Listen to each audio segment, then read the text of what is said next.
les paramètres, la portion vraiment la plus plate de Zoom, mais la plus importante, en fait. C'est là qu'on peut, ceux qui aiment les voitures, hein, quand on veut améliorer la performance d'une voiture, il faut aller dans des petits réglages. Hein. Ben, c'est là qu'on peut aller dans les petits réglages de notre séance.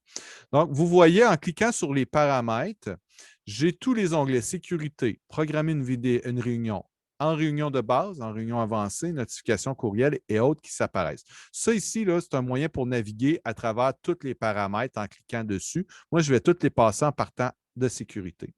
Donc, quand je fais en sécurité, j'ai exigé que toutes les réunions soient sécurisées avec une option de sécurité. Puis ça, là, dès que je coche quelque chose comme ça, ici, ça s'applique à toutes les réunions qui vont être créées dans mon compte. OK? Pas juste à une réunion, à toutes les réunions. OK? C'est associé à l'ensemble de mon compte. J'ai une petite Donc, question. Excuse-moi, oui, Eric, j'ai une petite question. À toutes oui, celles qui sont créées ou qui ont été créées, mettons qu'on a celles qui prévu. ont été créées et qui vont être créées. OK, parfait. Donc, je peux exiger que toutes les réunions soient sécurisées avec une option de sécurité. Je peux, salle d'attente, lorsque le participant rejoint une réunion, placez-le dans une salle d'attente et demander à l'autre de les admettre individuellement. Si on en a parlé, là, je pourrais le mettre pour toutes mes réunions automatiques. Moi, je ne l'ai pas mis automatique. Je n'en veux pas partout des salles d'attente. Les options de salle d'attente. Les options que vous sélectionnez ici s'appliquent aux réunions hébergées par les utilisateurs qui ont activé la salle d'attente.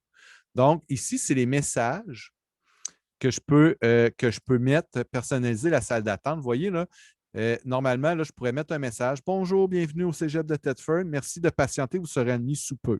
Puis j'ai mis le logo du Cégep de Thetford. Donc, dans ces paramètres-là, je peux venir éditer ce que les gens voient dans la salle d'attente.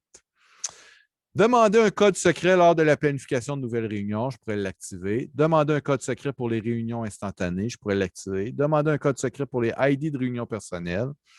Vous voyez, là, moi, il y a beaucoup de choses qui sont désactivées. Là. Exiger un code secret pour les participants qui rejoignent par téléphone. Je ne l'ai pas activé. Intégrer le code secret dans le lien d'invitation pour la participation en un clic. Donc, ça, les gens qui m'ont dit qu'ils étaient obligés d'avoir le code secret, bien, si vous activez ce paramètre-là, bien, les gens vont quand même pouvoir avoir votre beau lien, puis cliquer dessus, puis ils n'auront pas besoin de le rentrer, le code secret. Il est comme caché dans le lien. Ça nous permet l'accès en un clic. Moi, je l'ai activé ici. Je vous invite à l'activer, vous autres aussi. Seuls les utilisateurs authentifiés peuvent participer aux réunions. Surtout pas. Hein? Je vous l'ai dit tantôt. En plus, vous voyez là, en plus, ces paramètres-là, je peux aller les mettre micro quand je fais ma réunion. Là, ici, c'est vraiment macro pour l'ensemble des réunions. Ensuite de ça, on continue. Option d'authentification des réunions, être autorisé à rejoindre une réunion. Seuls les utilisateurs authentifiés, approuver ou bloquer l'accès des utilisateurs de région. Vous voyez, je peux venir activer ces choses-là pour l'ensemble de mon compte. Encore vidéo d'animateur, vidéo des participants. Vous comprenez, ça va s'appliquer à l'ensemble de mes réunions.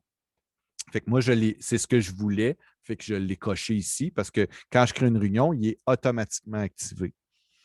Les types d'audio, autoriser les participants à accéder avant l'arrivée de l'autre. Donc, moi, je voulais, vous l'avez vu tantôt, il y a des gens qui étaient arrivés, je n'étais pas arrivé encore. Fait que je vous ai permis de vous connecter avant, mais je pourrais le bloquer si je voulais. Utiliser les ID, désactiver le son de tous les participants. Donc, ici, désactiver automatiquement le son de tout participant lorsqu'il accède à la réunion. L'autre peut permettre aux participants de réactiver eux-mêmes leur son. Mais là, j'ai un bouton qui me permet, moi je l'ai activé, que automatiquement votre son est désactivé quand vous connectez dans la rencontre. Ça s'applique à toutes mes réunions que je crée. Donc, on n'oublie pas, je suis toujours dans la gestion des droits macro de mes réunions. Rappel d'une prochaine réunion. Je pourrais, quand j'ai des réunions dans mon client, je reçois une notification, un pop-up. Vous pouvez l'activer ou le désactiver. Là, ça a peu d'importance. C'est juste des notifications un peu comme sur un cellulaire. Et là, on arrive dans la portion en réunion. La portion en réunion nous permet de venir bloquer des paramètres dans l'ensemble de nos réunions. Tu sais, quand je vous disais tantôt, on peut bloquer le chat privé, on peut bloquer les réunions, ces choses-là. Donc, ici, j'ai conversé permet aux participants à la réunion d'envoyer un message visible à tous les participants. C'est activé. Je pourrais l'enlever. Je pourrais enlever la fonction de chat au complet. Mais moi, tout ce que j'ai enlevé ici, c'est empêcher les participants, puis j'ai empêché les participants d'enregistrer la discussion. Je ne veux pas que les gens puissent enregistrer le chat. Je pourrais le cocher. Donc, les gens ne peuvent pas enregistrer le chat. Et j'ai en dessous discussion privée. Je peux bloquer la discussion privée. Donc, permet aux participants à la réunion d'envoyer un message un à un privé à une autre personne. Comme je vous expliquais tout à l'heure, ben, je peux venir ici et le désactiver. Fait qu'à chaque fois que quelqu'un je vais démarrer une réunion à partir de mon compte, la discussion privée ne sera pas possible. Conversation enregistrer automatiquement toutes les conversations pendant une réunion afin que les animateurs n'aient pas besoin d'enregistrer manuellement le texte de la conversation. Mais je pourrais l'enregistrer. Ça vous permettrait d'aller relire votre chat par la suite comme animateur, tout ce qui a été dit dans votre chat. Émettre un son de notification lorsque quelqu'un joint ou quitte la réunion. Moi, quand vous vous joignez ou vous quittez la réunion, je peux vous entendre. Il y a un carillon. Si ça vous tanne, ça vous énerve, vous pouvez venir désactiver ça pour l'ensemble de vos réunions. Permettre ou pas le transfert de fichiers par le chat. Donc ici, les autres et les participants peuvent envoyer des fichiers via la discussion en réunion. Oui, je le permets, mais j'autorise uniquement les types de fichiers et je pourrais autoriser certains types de fichiers pour éviter d'avoir des virus, par exemple, des choses comme ça. Puis je pourrais même autoriser une certaine taille maximale de fichiers à être transférés. J'ai le contrôle de ça dans ma réunion. Afficher l'enquête, bon, ça, on va passer. Co-animateur, donc permet à l'animateur d'ajouter des co-animateurs. Les co-animateurs possèdent le même contrôle de réunion que l'animateur. Donc, je peux activer ça ou désactiver ça pour permettre à l'animateur d'activer un co-animateur ou pas. Je ne vois pas pourquoi on ne l'activerait pas. Sondage de réunion, donc autoriser l'autre à utiliser le sondage de réunion. Donc, vous pouvez avoir ce paramètre-là aussi. Toujours afficher la barre d'outils. Afficher les fenêtres Zoom pendant le partage d'écran. Vous pouvez faire ça ici. Donc, je partage mon écran, mais je veux continuer à voir mes fenêtres Zoom, donc mes visages. Je vais venir l'activer ici. Le partage d'écran. Je vous l'ai dit tantôt, là, mes petits amis dans mes cours, là, dans les activités là, de porte ouverte qui venaient barbouiller par-dessus tout. Là.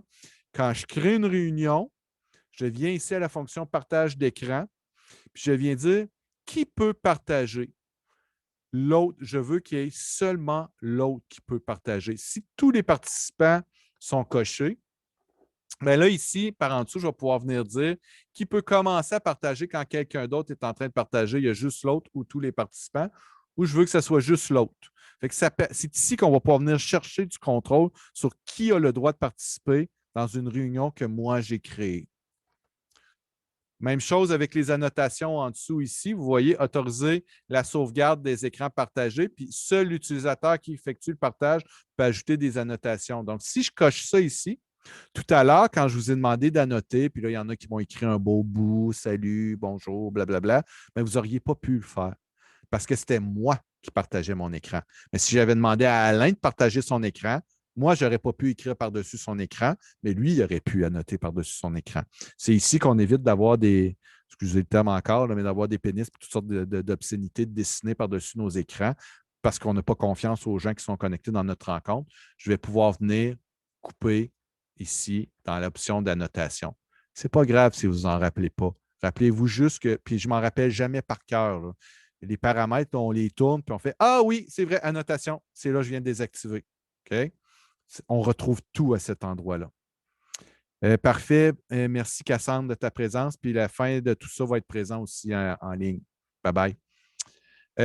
Activer, désactiver le tableau blanc, les commandes à distance. Donc, c'est possible de prendre le contrôle d'un ordinateur à distance. Je ne l'ai pas vu avec vous aujourd'hui parce que c'est un petit peu plus compliqué, mais si ça vous tente de l'explorer, vous pouvez activer ou désactiver le contrôle à distance. Et si on descend un petit peu dans Réunion avancée, on a les salles de petits groupes, donc autoriser l'autre à désigner des participants aux salles de discussion. C'est ce qu'on a vu tout à l'heure. Puis, si on continue à descendre, on peut venir gérer les arrière-plans virtuels qui sont disponibles sur notre compte. On peut venir fermer les filtres vidéo.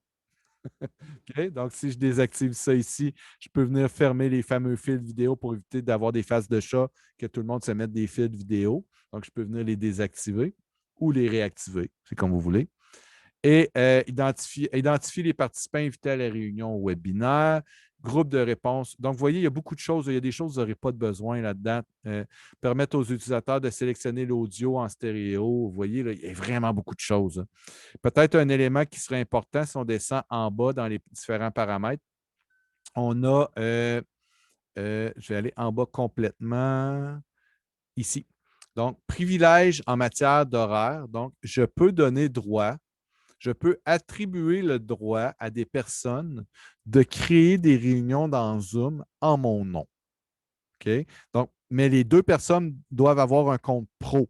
Donc, moi, j'ai un compte pro et, par exemple, Émilie Giroux, le secrétaire de la formation continue, un compte pro. Elle peut créer, elle a le droit de créer une réunion en mon nom.